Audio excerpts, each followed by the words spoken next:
Marcus Johnson steps onto Westbrook Academy's polished grounds, wearing a worn uniform and carrying quiet pride. He's immediately mocked for his appearance by Bradley Winchester, the arrogant son of a major donor. Pushed into a locker, Marcus says nothing, but watches everything. Not fear, but strategy. His inner strength simmers beneath humiliation. The academy represents opportunity, but it also reeks of elitism. Every wall whispers, "You don't belong." But Marcus isn't here to belong. He's here to conquer quietly. Navigating grand hallways with oil paintings and gold-plated donors' names, Marcus recites his mom's words. "You earned this." He meets James, another scholarship student. Ms. Rivera, their chemistry teacher, gives them a surprise test. Marcus scores top marks. The academic world might be his way forward, but socially, he's still invisible. The sense of being other intensifies as whispers follow him. But the bond with James offers something new: quiet solidarity. The week unfolds like a slow-motion trial. Marcus consistently outshines his peers in chemistry, drawing silent admiration from Ms. Rivera and side glances from his classmates. One morning, his equation on the board earns nods from the front row. But Bradley watches from the back, jaw tight, fists clenched. Lunchtime in the cafeteria is no respite. Bradley approaches his table, flanked by his two loyal shadows, Tyler and Ethan. He slams a tray down beside Marcus. "Still wearing those busted shoes?" Bradley smirks. "Thought the scholarship came with a wardrobe." Marcus doesn't look up. "They get me where I need to go." Tyler snorts. "Yeah, the welfare office." Students at nearby tables chuckle, but some eyes shift uncomfortably. Marcus sees it all. He's not just enduring, he's documenting. Each encounter builds a mental profile, behavioral triggers, times, locations, weaknesses. Later, in chemistry, Ms. Rivera writes an advanced equilibrium problem on the board. "Who can solve this?" she asks. Marcus raises his hand. As he works through the equation, the room goes still. When he finishes, Ms. Rivera smiles slightly. "That's graduate-level thinking." "Probably copied it," Bradley mutters loudly. Ms. Rivera's smile fades. "Mr. Winchester, if you have something to contribute, the board is open." Bradley looks away. After class, James catches up with Marcus. "You okay?" Marcus shrugs. "This isn't new, but it's worse here," James replies. "You'd think a place like this would know better." Marcus looks at the towering building behind them. Places like this only pretend to know better.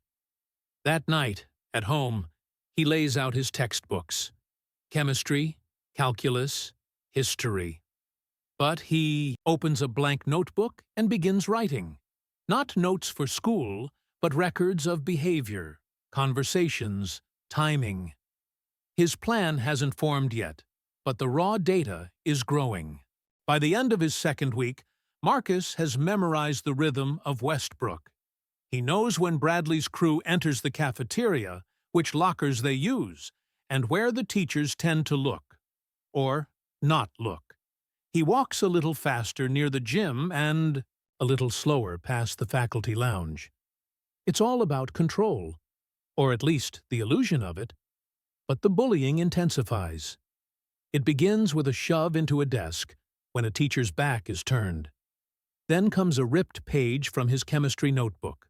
One morning, he opens his locker and finds it stuffed with used lunch trays and a note that reads, "Feed the poor." James finds him silently cleaning the mess.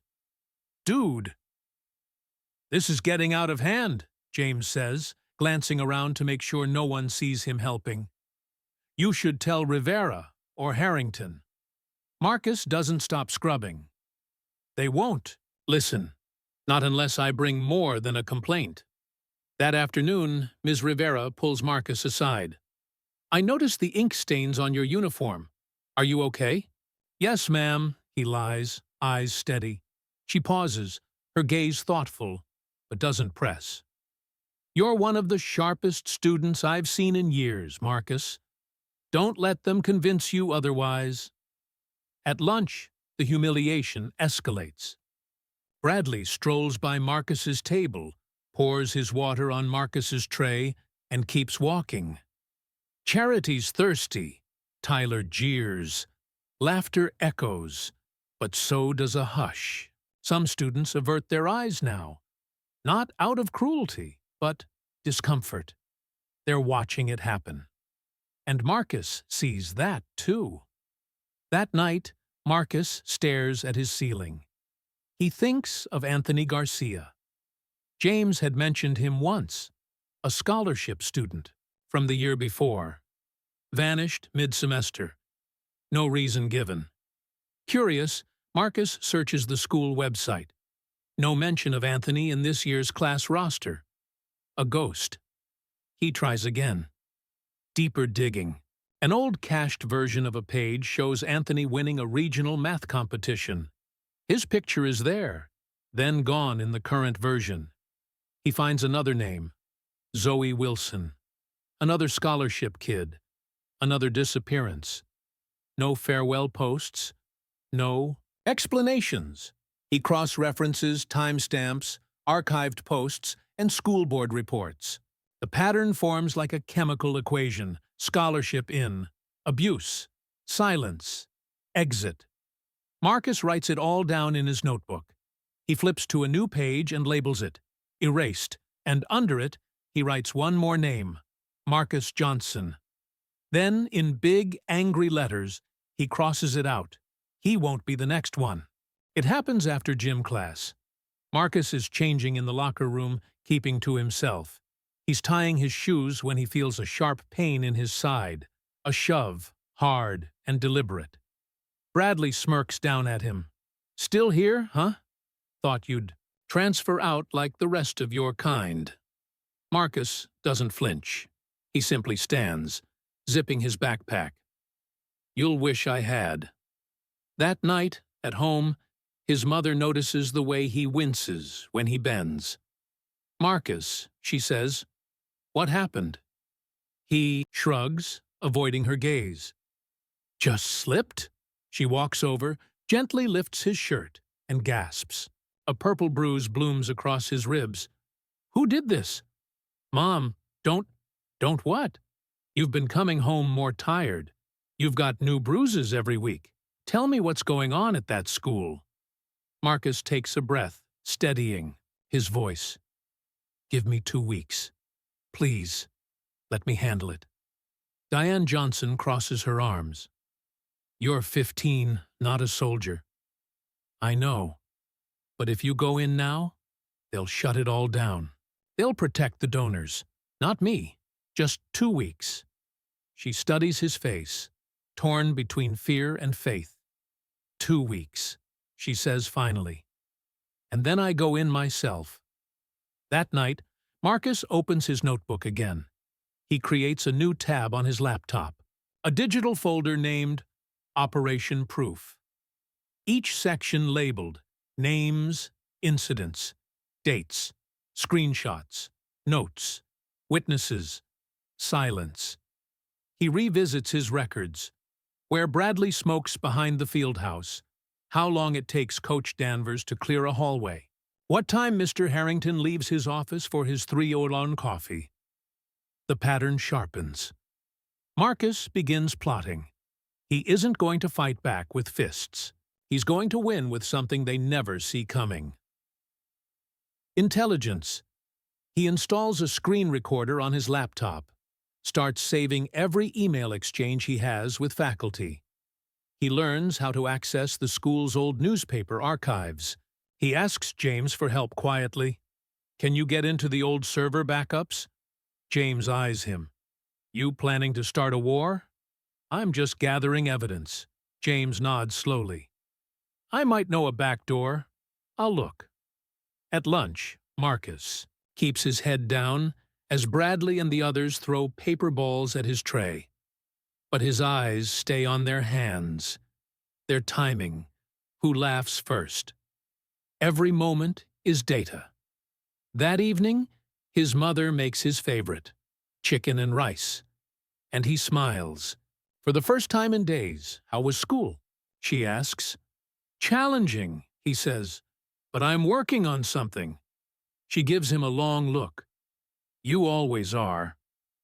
As she washes dishes, Marcus returns to his notebook. He flips to a fresh page. At the top, he writes one word: trap. He doesn't know the full plan yet, but he knows this: he will not be erased, and he will not be alone when it ends. In the days that follow, Marcus's eyes never stop moving. Every hallway becomes a grid. Every teacher's routine, a clock cycle. He doesn't just attend Westbrook, he observes it like a scientist monitoring a chemical reaction. Bradley's crew always takes the side exit out to the athletic fields before fourth period. Coach Danvers is late every Tuesday. Ms. Rivera spends her lunch breaks reading near the staff lounge. Marcus writes it all down in meticulous shorthand. He buys a cheap pocket camera online, the kind small enough to clip inside his jacket. He tests it at home, reviewing the footage on his old laptop. It's grainy, but it works. James helps him set up a more advanced directory structure.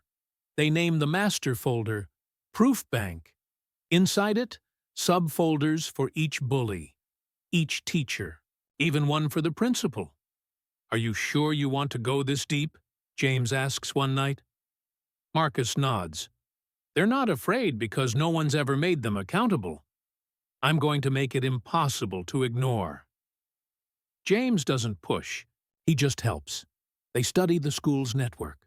James finds old complaint emails buried deep in the admin archive, redacted, incomplete, or simply unprocessed. Names they don't recognize, dates that stretch back years. 6 names appear more than once. Scholarship students, all disappeared. Every thread Marcus pulls reveals a larger knot. He plants his camera on the outer brick wall of the field house, where Bradley and his friends hang out to vape. He captures footage of them skipping class, vandalizing a bench, and mocking another student behind his back. At night, Marcus reviews the recordings, labeling each smoking violation Fieldhouse Darwa 1, Move Verbal Harassment, Locker Wing Darwa. Move 1 afternoon. While reviewing footage, he hears something that makes him sit bolt upright. On the video, Tyler is bragging. "My dad paid off a cop last year when I got pulled over. Blew a dose 7 and still walked. Perks of being Prescott's kid." Ethan laughs, then adds, "Yeah, but you still puked on the dashboard." Marcus pauses the video. His hand trembles, but not with fear, with clarity. He's no longer building a case. He's constructing a bomb. After school, he and James sit in the empty library. "Once we drop this, there's no going back," Marcus says. "I know," James replies, "but someone has to." They agree to back up everything onto encrypted cloud storage, multiple accounts, multiple access points. James even writes a simple script to auto-email a local reporter if anything happens to Marcus's main drive. For every weak point in the system, Marcus now has an answer, and still, he remains quiet, calm, focused. Bradley bumps into him in the hallway one morning, intentionally spilling hot coffee on his shirt. "You look tense, scholarship," he sneers. Marcus smiles mildly. Just focused. He walks away, not flinching. Inside, a storm is forming, and Marcus is the one who controls where it will strike. Marcus and James dive deeper into the shadows of Westbrook's digital archives. James discovers an old, unsecured admin interface, long abandoned, but still quietly connected to the server. Whoever built this didn't think anyone had ever come looking, James mutters. What they find is damning. Buried beneath years of data are flagged complaints, labeled as addressed, with no follow-ups, no interviews, no consequences. Anthony Garcia's name appears 4 times. Zoe Wilson, 3. Each entry echoes a similar pattern: harassment, reporting, silence, transfer. Marcus clicks open one of Anthony's files. Attached is a blurry photo of Anthony's bruised arm. The complaint is marked with a 1-line summary: handled internally. Another file includes an email exchange between a concerned teacher and Principal Harrington. I'm alarmed by the frequency of these incidents. We must maintain discretion when dealing with donor families. I'll speak to the boys personally. Marcus's jaw tightens. He scrolls further. A student named Reggie Morales complained about being locked in the supply closet by Bradley and Tyler. No action. A girl named Aisha Dillard filed a report after finding racial slurs on her locker. Case closed. Unconfirmed source. James reads over his shoulder. This isn't a school. It's a cover operation. Marcus doesn't reply. He just keeps downloading. He starts categorizing the findings. One folder becomes massive: suppressed reports. Another, Harrington complicity. He stares at the names: Anthony, Zoe, Reggie, Aisha, and now Marcus. He flips to a page in his physical notebook and begins sketching out a timeline. At the center, he draws a triangle. Bradley, Winchester family donors Tyler, son of Judge Prescott Ethan, son of board member Montgomery, 3 boys. 3 Shields, the trust fund triplets. No one ever questioned them, because questioning them meant questioning the very foundation the school was built on. But now Marcus had names, receipts, digital records, videos, and a plan. That evening, he adds a new subfolder labeled Insurance. Inside, he places the most incriminating files: an audio clip of Tyler boasting about escaping a DUI, photos of Ethan with a vape pen behind school grounds, a partial recording of Bradley mocking a disabled student during orientation week. James encrypts them and stores copies on 3 cloud platforms, 1 flash drive and 1 private email. If we vanish tomorrow, James says grimly, this stuff still sees daylight. Marcus nods. They've built a wall of silence. We're going to smash it. The next morning, Marcus walks the halls of Westbrook with a new awareness. The very lockers that once held trash now hold secrets.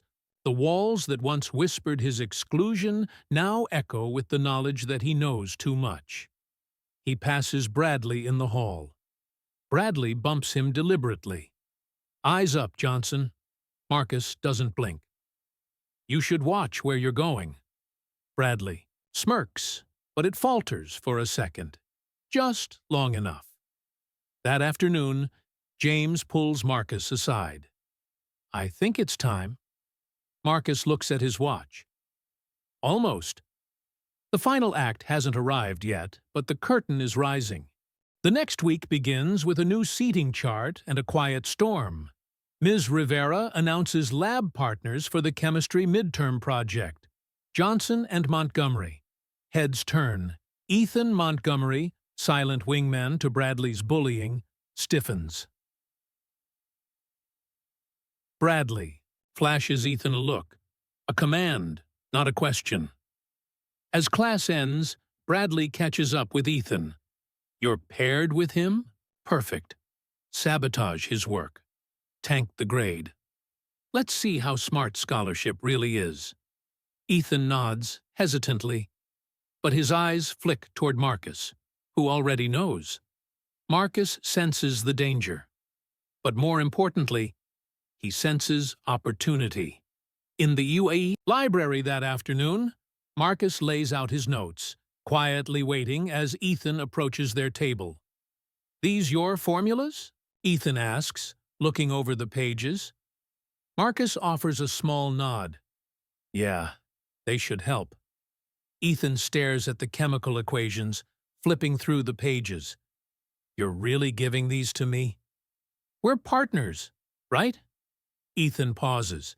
"Right. The formulas are perfect on the surface. Complex, tidy, convincing. But buried in them is a slight miscalculation. A trap. Anyone using the wrong compound type would trigger a visible reaction failure." Later that day, Marcus sits with James. "They're going to try to cheat off me," Marcus says. "I'm going to make sure it happens." James nods. "Just be careful. If it backfires, it won't," Marcus interrupts. "Because I'm not just baiting them. I'm testing Ethan." Ethan, for all his silence, has never struck Marcus as evil. Just weak, complicit. The kind of boy who floats wherever power carries him. But power is about to shift. That evening, Marcus types up a second set of formulas. Correct ones. He memorizes them, deletes the file. The next day, he hands Ethan a printed copy of the fake equations. "These should give us a strong yield," Marcus says, watching closely. Ethan nods and slips the paper into his folder. No hesitation, no guilt, or, so it seems, after school, Ms. Rivera pulls Marcus aside. "I'm glad you and Ethan are paired. He's been quiet lately." "He's part of it," Marcus says cautiously. Ms. Rivera's expression is unreadable. Sometimes when systems are broken, people don't realize they're part of the machinery until they're asked to choose.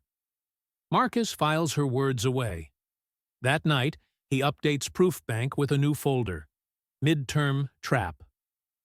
Inside, he logs the date, the fake formulas, and the precise reaction failure that will occur. His mother watches from the hallway as he types, tension lining her face. She doesn't ask what he's planning, but she watches longer than usual before saying goodnight.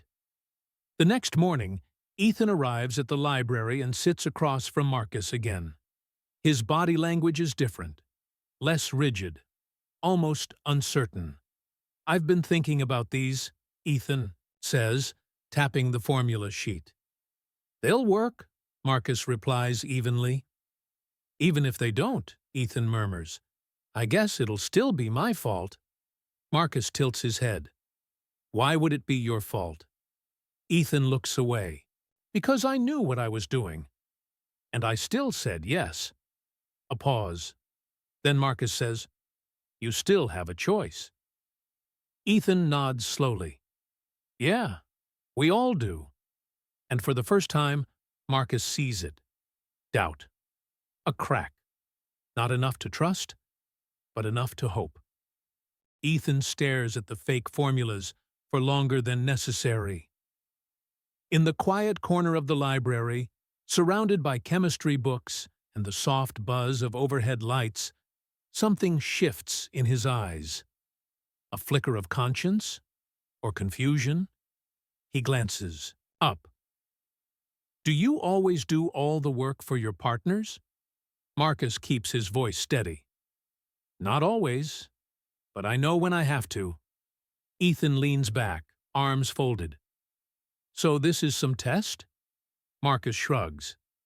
"It's a project. You decide what part you want to play." For a moment, the silence between them is thick.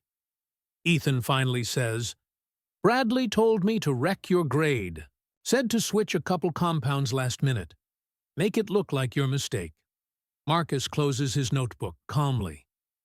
"And?" "I didn't say yes. Not out loud. But you didn't say no either." Ethan lowers his gaze. "I didn't think I had a choice."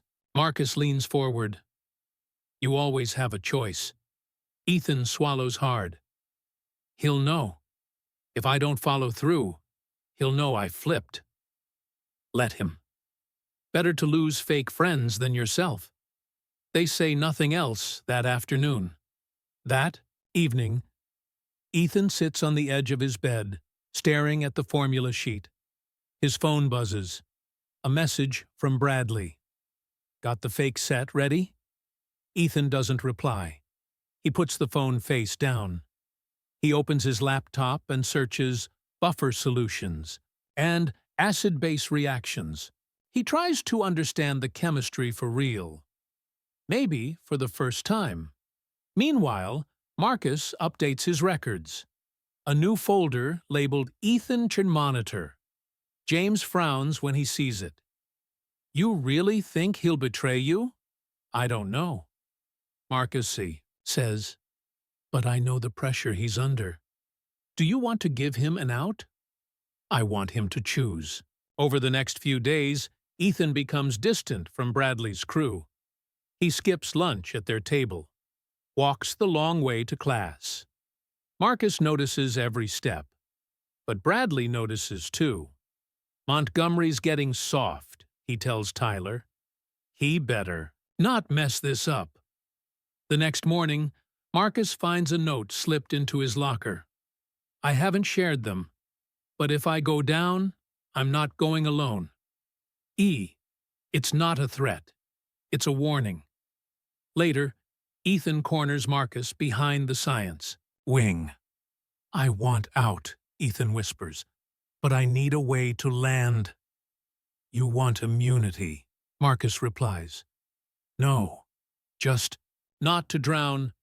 Marcus studies him, then stops swimming with sharks. Ethan hesitates, then offers something unexpected. A folder of screenshots. Text chains from Bradley planning sabotage, bullying, and mocking scholarship students.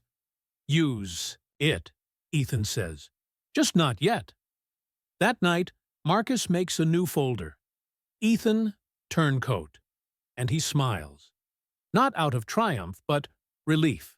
Someone finally chose right. The folder labeled Phase 1. Activation sits on Marcus's encrypted drive like a trigger waiting to be pulled. He and James meet after school in the library, voices low, eyes sharp. It's all there, James says, sliding a flash drive across. The table. Emails, texts, the complaint files, the server activity logs, the vape video, Tyler's DUI brag. Even screenshots of Harrington's email suppressing Anthony's complaint. Marcus plugs in the drive. And backups? 3 clouds, 2 burner Gmail accounts, 1 pre-scheduled email to a Tribune journalist if we disappear. Marcus nods. Time to light the fuse. They finalize the folder's auto-send settings. It's rigged to distribute to 5 contacts, local news outlets, the school board, and 2 investigative teachers, if the folder is moved or deleted. Then James drops another bomb.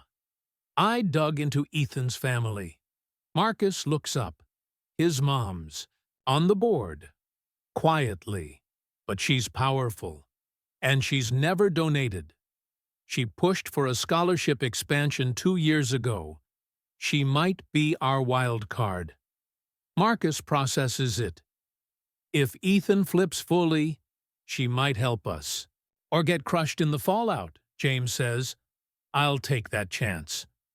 The next morning, Ethan meets Marcus behind the cafeteria. They want an update, Ethan says. Bradley's getting impatient. And what did you tell them? That I have your formulas. That I'll switch the buffers. They bought it.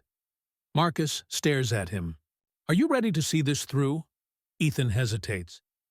I sent the screenshots to my mom. Marcus blinks. She doesn't know everything, Ethan adds, but she knows enough now. I told her I can't be part of this anymore.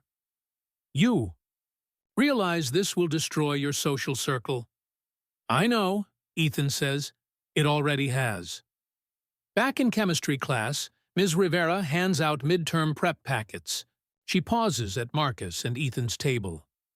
I hope this project goes well, she says calmly, eyes lingering a little longer than necessary. Marcus sees it. She knows something is brewing.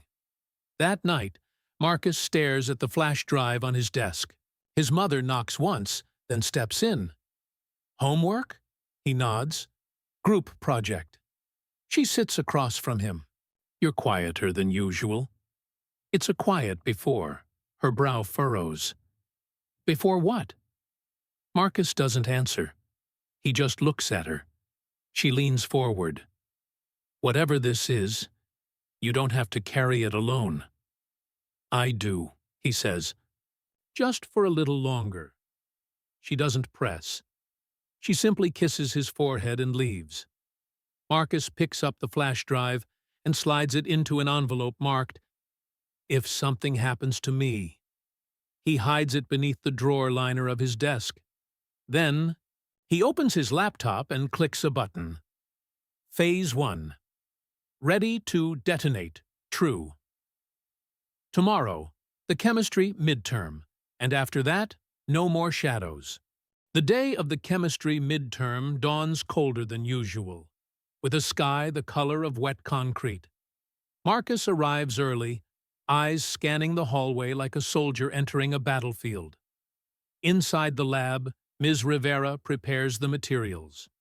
Beakers, flasks, compounds, all lined like chess pieces. Marcus and Ethan take their station. Across the room, Bradley and Tyler smirk from their bench. Let the games begin, Bradley mutters. Ms. Rivera claps for attention. You have 90 minutes.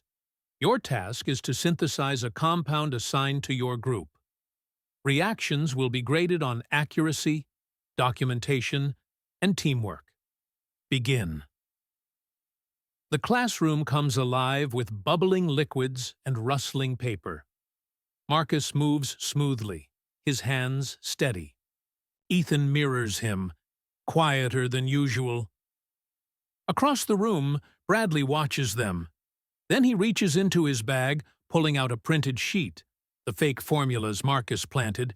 He nudges Tyler. We're going to crush this. Minutes tick by. Ethan leans toward Marcus. Are you sure this will work? Marcus doesn't look up. Only if everyone plays their part. Tyler starts adding the wrong buffer to their mix. The solution darkens. A few heads turn. Ms. Rivera eyes them but says nothing. Marcus and Ethan's compound, by contrast, begins forming a pale, translucent gel, the exact result the prompt calls for. 30 minutes left. Then it happens. A loud pop, a hiss, a smell like burning plastic. Bradley's compound foams violently, the color turning a sickly purple. Tyler curses. Beakers rattle. Ms. Rivera rushes over. Is there a problem? She asks, already knowing the answer. Bradley fumbles. The formula must have been wrong. Someone gave us the wrong compound sheet. Ms. Rivera raises an eyebrow. Interesting. Since no formula sheets were distributed, each team was assigned a unique synthesis target. The class goes silent. Ethan steps forward. Ms. Rivera, I need to say something. Marcus watches. Ethan continues, voice shaking but growing stronger. Bradley and Tyler asked me to get Marcus's work. They told me to sabotage our project. But Marcus knew. He gave me fake formulas, and they used them. Gasps ripple through the room. Bradley explodes. He set us up. He planned this. Mrs. Rivera turns. Mr. Winchester, did you attempt to use another team's formulas? Bradley glares at Ethan. He gave them to us. Ethan speaks again. I have the texts, the instructions. I kept them all. He pulls out his phone. I also have proof of what they've done to other students. And to Marcus. Ms. Rivera nods slowly. We'll take a break. Everyone, step away from your benches. She escorts the boys to her desk. Within 10 minutes, the principal is on his way. And Marcus knows the trap has been sprung. The door to the chemistry lab swings open with a jolt. Principal Harrington enters, face pale, tie slightly askew. He scans the room and spots Ms. Rivera, who gestures calmly to the corner. Marcus stands beside Ethan, who now grips his phone like a weapon of truth. Bradley and Tyler are fuming silently, their experiment still sizzling with failure on the counter. What's going on here? Harrington asks. Ms. Rivera answers succinctly. An allegation of academic dishonesty. But more than that, harassment, sabotage, and pattern-based abuse. There's evidence, Ethan speaks up. I have the messages, texts, screenshots, and files. Marcus steps forward. And I have more. So does James. The principal eyes them nervously. We can discuss this privately. We've had enough private, Ethan says. You've been discussing privately for years while kids, like Anthony Garcia disappeared, the students whisper. James enters at that exact moment, holding his laptop. I sent the digital file to the board. Every complaint buried, every cover-up. Oh, and a copy to the Tribune, in case they're curious. Harrington's face goes white. Phones come out. Students record everything. Bradley explodes. You can't do this. My father isn't here right now, Marcus interrupts. Ims. Rivera turns to the class. Everyone who witnessed today's incident, I encourage you to write statements. I will be filing an official report in full. No omissions. More murmurs. A few students clap quietly. Harrington opens his mouth. But no words come. He storms out instead. The dam has cracked, and the flood has only just begun. The emergency disciplinary hearing is held the very next morning. Marcus, dressed in his cleanest uniform, sits beside his mother in the conference room, his notebook in hand, posture stiff with tension. Across the table sit the parents of Bradley, Tyler and Ethan, each wearing tailored suits and forced politeness like armor. Judge Prescott glowers. Mr. Winchester stares with bored disdain. Mrs. Montgomery appears visibly rattled. Principal Harrington enters with the board members. His face is drawn. He clears his throat. We're here to address serious accusations of academic dishonesty, student harassment, and administrative neglect. Before he can continue, Mr. Winchester stands. This is absurd. My son is being framed by a scholarship student who's clearly manipulating the narrative for attention. We've donated millions to this institution. You all know the caliber of my family. Diane Johnson stands as well, steady and unblinking. Your money doesn't erase bruises. It doesn't excuse threats. It doesn't hide the truth forever. Harrington tries to intervene. Please, we must maintain decorum. Diane ignores him. My son came home bruised and bloodied, and you all looked away because you were afraid to bite the hand that funded your field house. Mrs. Montgomery's hand trembles slightly. I didn't know it had gone this far. You did, Diane says. Maybe not in full, but you heard the whispers. You saw the patterns, and you let them continue. Ms. Rivera, seated on the faculty side of the panel, speaks next. I submitted a 37-page report last night. Detailed accounts, screenshots, surveillance logs, all submitted by Marcus and James. Multiple students have corroborated the claims. Bradley slams his fist on the table. This is a setup, Tyler adds. You're seriously going to ruin our futures because of one nerdy kid's revenge plot? Call him what you want, Diane says. But he did something none of you, ever had the courage to do. Stand up for what's right. Ethan's voice is quiet. It's not a setup. It's all true. I helped them. For too long. And I'm sorry. His mother's eyes glisten. Judge Prescott snorts. My son made a mistake, but he's no criminal. No, Diane replies. He's something worse. A coward with protection. Marcus finally speaks. Calm. Focused.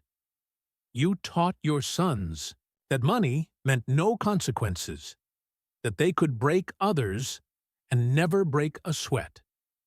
But you forgot that evidence doesn't care about donations. Harrington looks down, unable to meet anyone's gaze. We'll deliberate and issue a decision this afternoon. But the reckoning had already begun. The decision comes just after lunch. The board reconvenes. The air is thick with tension, sweat, and unspoken legacy. Principal Harrington, flanked by the board chair and 2 faculty representatives, clears his throat. The committee has reviewed all documentation, recordings, student statements, and digital evidence. We have reached a decision. The room stills. Bradley Winchester, Tyler Prescott, and Ethan Montgomery. Your actions constitute a clear violation of Westbrook Academy's Feedfeeders Code of Conduct regarding academic honesty, physical harassment, and discriminatory behavior. Bradley's father starts to rise, but the board chair raises a hand. This is not a discussion. Effective immediately, Mr. Winchester and Mr. Prescott are expelled. The silence explodes. Mr. Winchester bangs the table. You will regret this. My family funds half this campus, Judge Prescott shouts. This is political theater. My son is a minor. Tyler mutters, we didn't even hurt him that bad.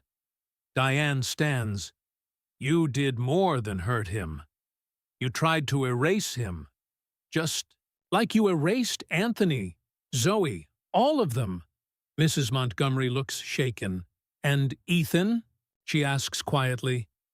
The board chair speaks carefully. Mr. Montgomery's cooperation, confession, and evidence have been noted. He will not be expelled, but will receive academic probation, counseling, and community service. His transcript will reflect both his involvement and his accountability. Ethan nods silently. For once, he doesn't shrink. He owns it. Bradley explodes. So he gets a slap on the wrist while I'm thrown out like trash? Ms. Rivera answers. He didn't lie when it counted. Principal Harrington looks aged, his voice quieter now. I, too, bear responsibility. I failed to uphold the values of this institution. I allowed pressure and legacy to compromise justice. I will be stepping down at the end of this term. Gasps ripple. No one saw that coming. James nudges Marcus. You broke the system, man. No, Marcus whispers. We exposed it. As the hearing adjourns, security escorts Bradley and Tyler out. Marcus walks past them, head high, expression calm. Bradley snarls, You think you've won? Marcus simply says, I think I'm just getting started. Later that evening, Ms. Rivera receives an email from the board. She's been appointed to lead the newly established Student Advocacy Office, designed to prevent another cover-up ever again. She smiles softly and forwards the message to Marcus, with the note, This is what justice plants. Outside the school, a mural of Anthony Garcia is painted by art students. The Anthony Garcia Scholarship Fund is officially announced by week's end, funded not by donors, but by alumni. Change has begun. 3 weeks later, Westbrook Academy feels like it's breathing new air. Gone are the tense whispers, the sidelong glances, the toxic hierarchy. Students walk the halls differently now, less afraid, more aware. Marcus moves through the building with a new kind of quiet confidence. He's still in second-hand shoes, still clutching his same old backpack. But now, when people look, they see something else. Someone who stood up and didn't flinch. A bulletin board near the library features a new plaque. In honor of Anthony Garcia, may truth always find a voice. Under it, a scholarship application. Link: the Anthony Garcia Fund has launched. At lunch, James joins Marcus outside under the big oak tree near the football field. Guess who's giving the keynote at the next school assembly? James grins, Marcus raises an eyebrow. Ms. Rivera. And she's calling it The Power of One Voice. Fitting. Also, look what came in today. James hands him a sealed envelope. It bears a familiar crest. MIT, Massachusetts, Institute of Technology. Marcus blinks. I didn't apply. Ms. Rivera did. Quietly. After seeing what you pulled off here, inside the envelope is an acceptance letter. A full scholarship to MIT's Summer STEM Scholars Program. Travel, housing, everything covered. Marcus reads it twice. Then again, I don't even know what to say, he whispers. James claps him on the back. Try starting with, Thank you, Ms. Rivera. Later that evening, Marcus walks into the kitchen where his mom is slicing bell peppers for dinner. Something came today. He places the letter in front of her. She reads slowly. Then again. Then she sinks into a chair, eyes full of tears. I told you, she says, voice trembling. I told you that you were meant for more. Marcus sits beside her. I wouldn't have made it here without you. You made it here because of who you are. I just helped remind you. As they eat, the phone rings. It's Principal Harrington. He asks to stop by. Half an hour later, he stands on their porch. No security, no briefcase. Just a man with a weary face and a folder in hand. I owe you both an apology, he says. Publicly, if needed. Diane crosses her arms. It is needed, he nods. The board is issuing a formal apology.